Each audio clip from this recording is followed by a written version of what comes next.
Beda banget sih Kak, secara cuaca juga udah beda banget ya. Maksudnya kita di sini situasinya 33 derajat, Di sana? 32, di sana kan kita bisa sampai minus kan. Ah. Jadi secara cuaca juga udah beda banget.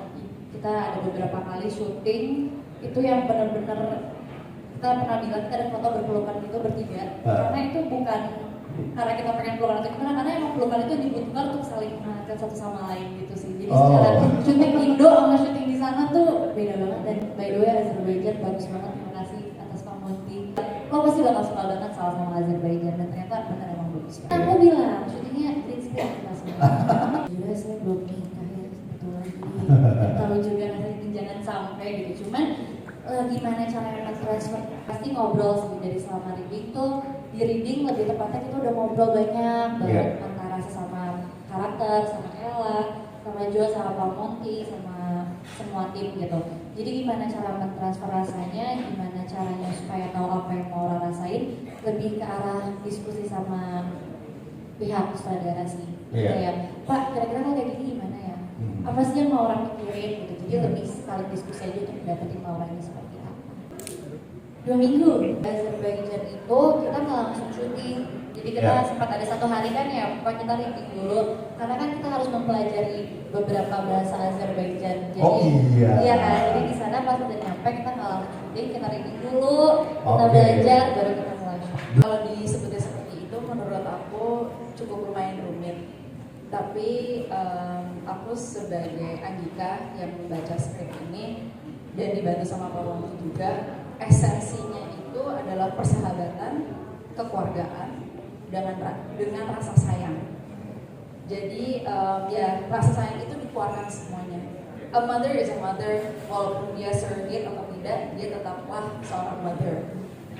Jadi rasa protectiveness, rasa peduli, rasa khawatir ya menjadi seperti ibu.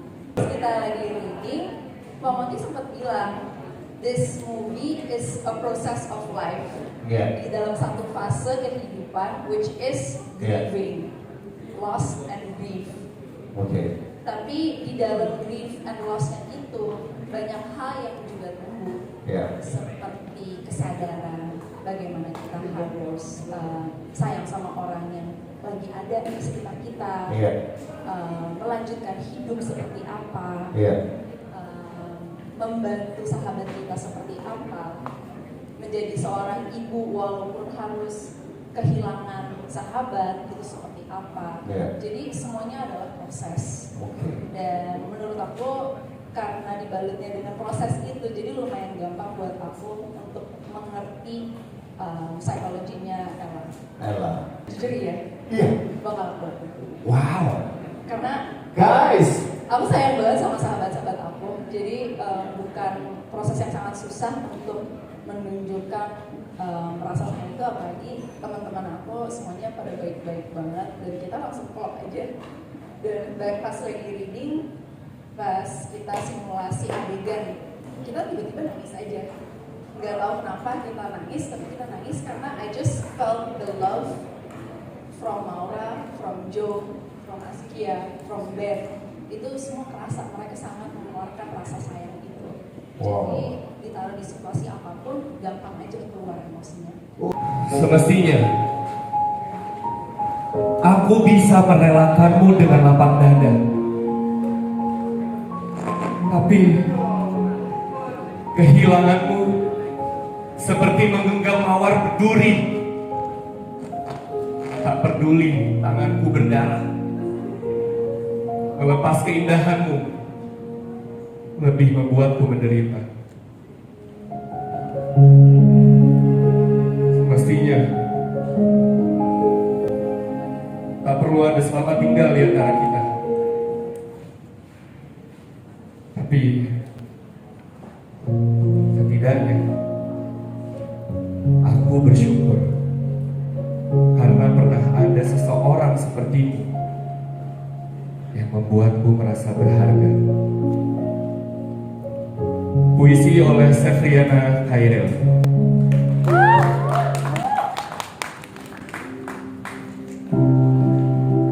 Jadi tadi saya bukan Dari tadi di belakang juga tadi baca puisi. Jadi waktu pertama kali diajakin untuk berperan sebagai Joshua sama Pak Mokti, pas baca karakternya, wow. Langsung, apa yang harus saya lakukan ya untuk mendekati karakter Joshua gitu. Iya. Bahkan dari banyak aspek Joshua dan Jordi itu tuh jauh gitu, dari segi usia, dari segi pengalaman, dari latar belakang Joshua dan Jordi itu lumayan berbeda. Tapi yang membuat saya juga ingin buat join dan yakin gitu, karena ada Pak Monty yang kita percayalah Pak Monty bisa membawa kita para pemainnya mendekati cerita yang udah dibentuk. Itu terus yang paling penting waktu itu tahu lawan mainnya siapa. Oke. Angika sama Salsa gitu kan, waktu dibilang pemainnya akan sama mereka. Oh boleh nih, karena belum pernah sama mereka, tapi aku tuh nonton film-film mereka gitu. Angika gitu, Salsa, kayak kalau udah cerita drama udah dikunyah lah sama mereka. Jadi semakin pede untuk join di Dirjo ini. Terus ada Omo Widi juga, ada Aski dan yang lain, jadi makin pede buat join. Makin pede ya. Makin pede dan ya karakter Joshua sulit, awalnya sulit. Bahkan sampai syuting pun masih meraba gitu, bagaimana ya cara suka mendekati gitu. Terus diskusi juga sama Kanataya, kan gimana nih pekerjaan dia, terus habitnya dia kayak gimana ya dibentuknya supaya believable Jordi menjadi Joshua. Oh. Joshua punya cinta yang sangat besar buat istrinya. Joshua juga cinta dengan pekerjaannya. Dia juga cinta sama Oma gitu, sama panggilnya Eyang ya, Eyang sama Eyang. Tapi ketika terjadi satu episode baru di hidupnya Joshua yang nggak bisa kita ceritain di sini, ternyata Joshua ini menemukan arti yang lain lagi terhadap cinta. Cinta bukan cuma soal memiliki, menyayangi, berada di sampingnya, tapi juga bagaimana cara mengikhlaskan. Ya, bagaimana dia mengikhlaskan orang yang dia cinta, bagaimana dia mengikhlaskan dengan kondisi yang dia alami. Itu cinta yang akhirnya oh ini juga termasuk cinta ya gitu. Oke. Dan memang di film ini juga akan ngajarin kita kalau cinta itu datangnya nggak bisa dikira-kira, ya kan? Sama siapa, dalam keadaan seperti apa, itu sama sekali nggak bisa ditebak. Dan yang kemarin aku bilang juga, kita nggak bisa kontrol itu. Ya. Itu cinta yang aku lihat di Joshua. Kirim bunga ya ke Iya. rumahnya. Iya. Siapa yang kirim? Boleh aku? Sampai ada yang saling tersentuhnya loh. Oh, Pak Itu ada cerita lucu Pak. Kenapa?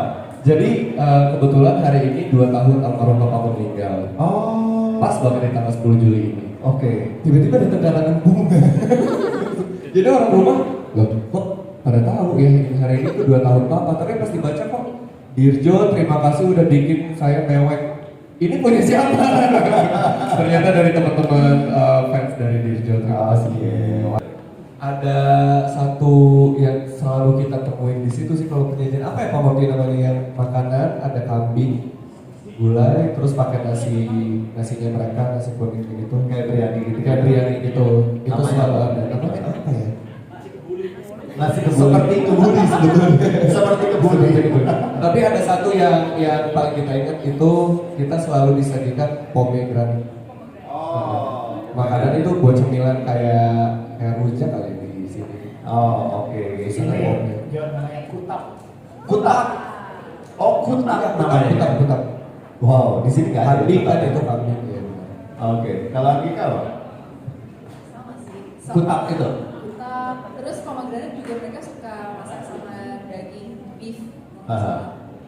Di roasted gitu, jadi sama buah pomegranate juga. Oke. Jadi ya rasanya itu agak asam, tapi gurih, tapi apa? Tapi kan menarik. Iya, Jadi iya. kayak ya kita juga nah banget sama culture-nya yang di sana itu kayak jadi Azerbaijan itu orang-orang kayak gini ya. Oke. Dan menurut aku lumayan amazing sih, orang-orangnya baik, makanannya enak, Oh, oke. pokoknya happy. Dan pengen balik lagi ke sana ya. Nanti siapa tahu ada season 2 ya. Oke, kalau Sansa apa? Makanan favoritnya waktu sini di sana apa? Ini ada, jadi kita syuting di satu restoran, itu syutingnya beberapa hari di pinggir laut Caspian. Nah dia tuh punya menu apa ya, kita namanya apa, tapi kayaknya kalau kita di Indonesia ayam bakar gitu loh. Oh, Tapi ayam itu bakar. besar banget kan, ada 4 kan. Satu ayam bakar gitu. Satu porsinya tuh kayak ada ayamnya 4 biji. Ya jujur, pokoknya sepiring kayaknya 1 ekor ayam. Karena awalnya kita pesan sendiri-sendiri, ini kita kaget kayak ayam itu banyak banget gitu. Dan ternyata itu enak banget. Tapi aku nggak tahu namanya apa. Oke.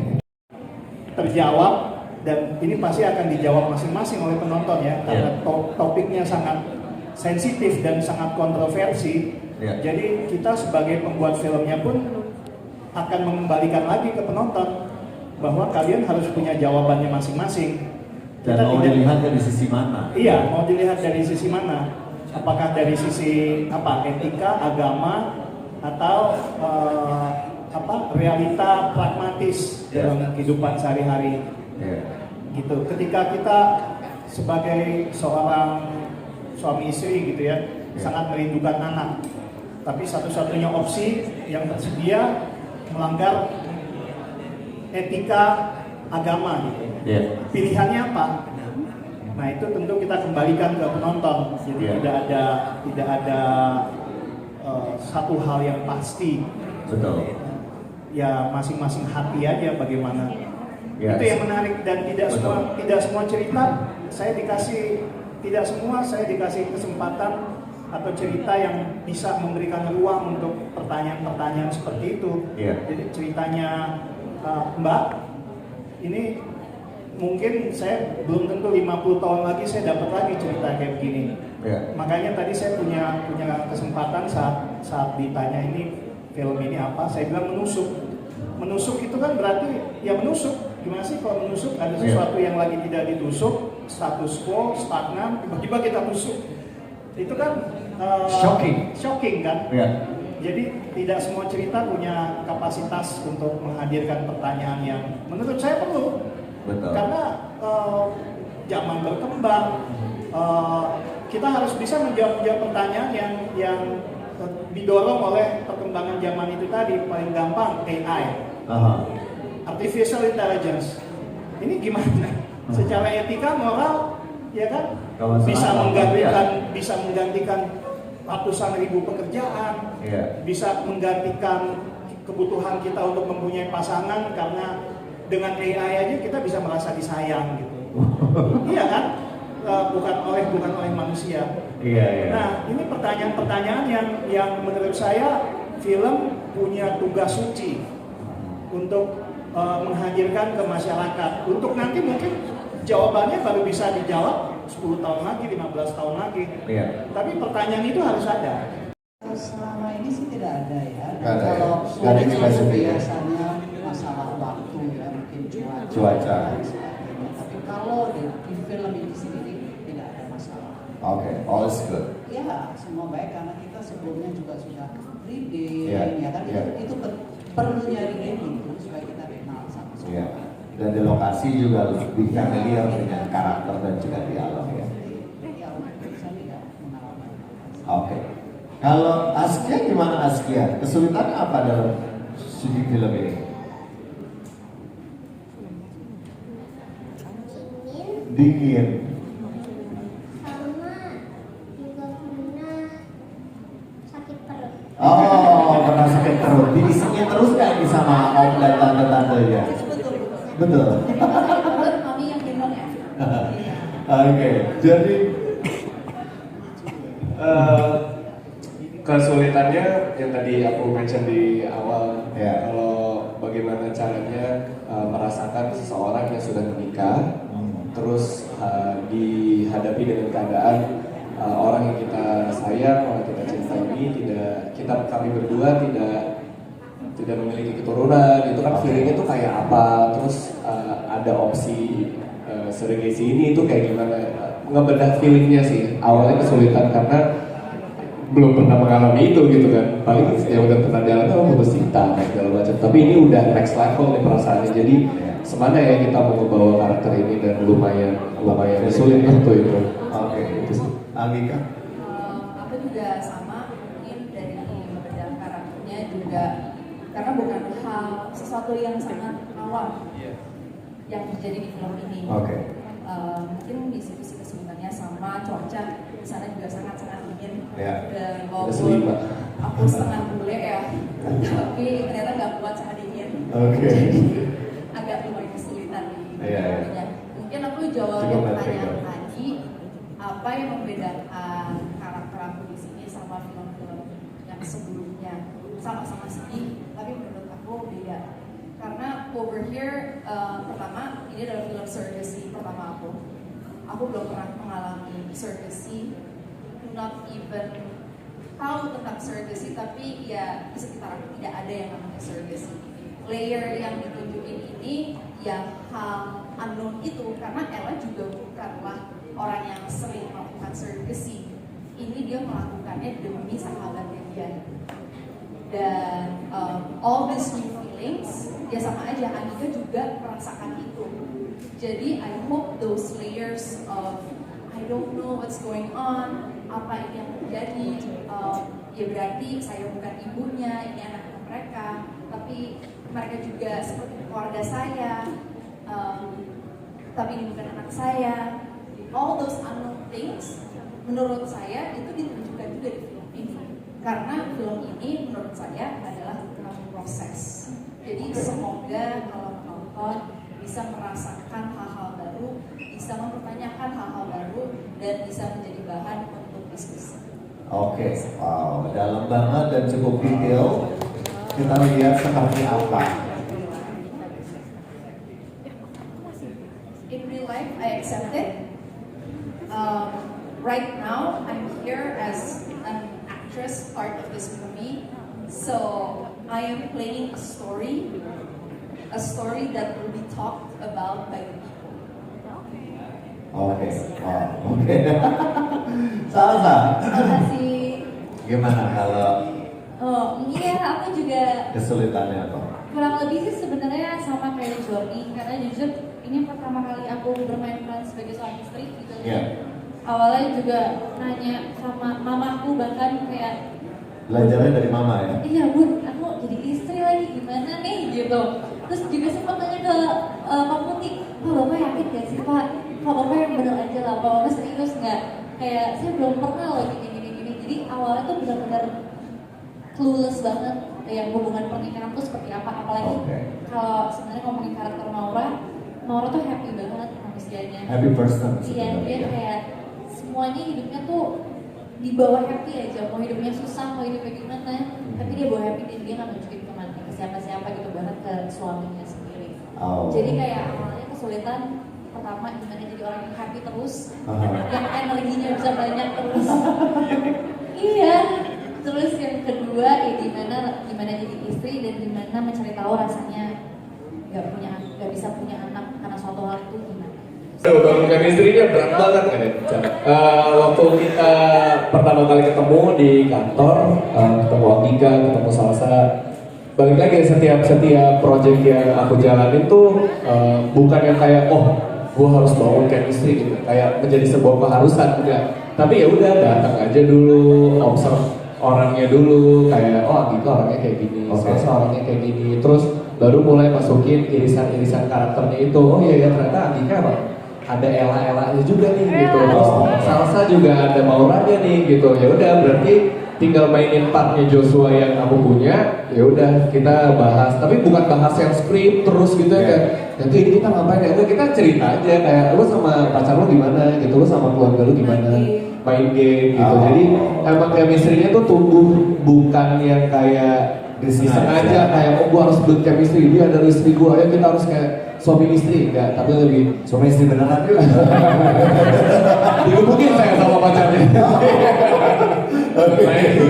Ya maksudnya gitu, jadi organik nggak yang disengaja dan dipaksa. Karena Andika dan Salsa juga orangnya open gitu, nggak yang ditutupin, nggak ada yang kayak gue nggak mau cerita deh nanti apa, nggak santai aja semua. Begitu juga kita ke Pak Monty gitu ya, apalagi aku ke Pak Monty kayak udah beberapa kali project, jadi build chemistry-nya udah ya udah ngalir gitu aja ya. Waktu main-main gitu. Aku kalau boleh nambahin ya, jujur syuting di luar negeri itu sangat membantu membangun Membangun Dan chemistry. kita Benar, semua oh ya? sih. Iya, karena bakal beda banget. Maksudnya kalau syuting di Jakarta kan, di Jakarta deh, kalau di Iya. kota mungkin masih jauh gitu. Kalau Iya. di Jakarta kan kita ke lokasi pulang tidur masing-masing. Kalau ini kan enggak, kayak bangun tidur sarapan ketemu sama mereka lagi. Dan benar-benar selama kita di sana ya kelihatan sifat aslinya masing-masing tuh kayak gimana. Jadi sangat membantu. Pak Mondi tuh sempat mention kalau guys di sana tuh akan -5 derajat loh, dan kita Oke. negara orang, jadi kalau bisa semuanya saling bantu dan kita bisa saling menghangatkan. Oh. Saling menghangatkan, beneran menghangatkan kayak deketan gitu, bukan arti lain ya, bukan ambigu. Setelah mendirect teman-teman semua di sini, saya jadi semakin mengerti kenapa kategori ensemble cast itu punya kategorinya yang spesifik ya, karena kita bisa punya dari 5 pemain, kita bisa punya semuanya pemenang piala, tapi kalau chemistry-nya nggak ada, Iya. itu bubar lah. Saya tidak khawatir ketika adegan dari yang muda-muda ini, Jordi, Anggika ke Odi, ke Om Iya. Awit. Saya nggak pernah khawatir karena mereka malam aja tinggal ikutin vibe-nya Om Awit, udah kalian enak, tinggal dapat enaknya aja.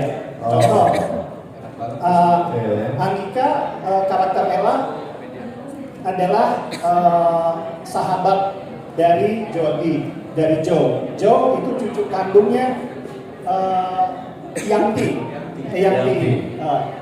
Bayangin ketika Ella mau sok-sok akrab, sok-sok ikrip, dia ngomong ke Yanti, dia manggilnya Yanti, dan hanya sekali Odi cuma ngomong, panggil saya ibu, kamu bukan cucu saya. Langsung Udah, cium. dari situ Ella langsung tahu, oke, frekuensi saya di sini nih. Oke. Itu kalau bukan gara-gara Oma Widiawati itu nggak akan terjadi itu. Jadi kalau ngomong chemistry, saya nggak pernah khawatir ketika mereka ditandingin sama Odi. Oke. Kalian dapat enaknya aja udah. Nah, yang saya khawatir adalah mereka bertiga satu sama lain. Saya khawatir banget. Karena gini, saya sempat sebut 2 judul film saya sebelumnya yang serupa tapi tak sama ya. Iya. Jordi, Anggika, dan Salsa harus belajar dimensi suami istri yang mereka sendiri nggak pernah alami, belum alami. Itu ribet tuh, tapi juga harus menghadirkan kejujuran mereka sahabat. Iya. Nah, orang baru ketemu pas reading, ya kan? Jadi itulah menurut saya apa yang sudah mereka lakukan dan mereka capai di film ini itu jauh, menurut saya jauh memuaskan dibanding 2 judul yang sebelum saya. Wih, tepuk tangan lu dong buat Dirjo sama Sisnya. Malah jadi senjata makan tuan, karena Kenapa? mereka jadi chemistry-nya saking nyambung yang mereka bertiga, mereka jadi sekongkol melawan saya. Oh.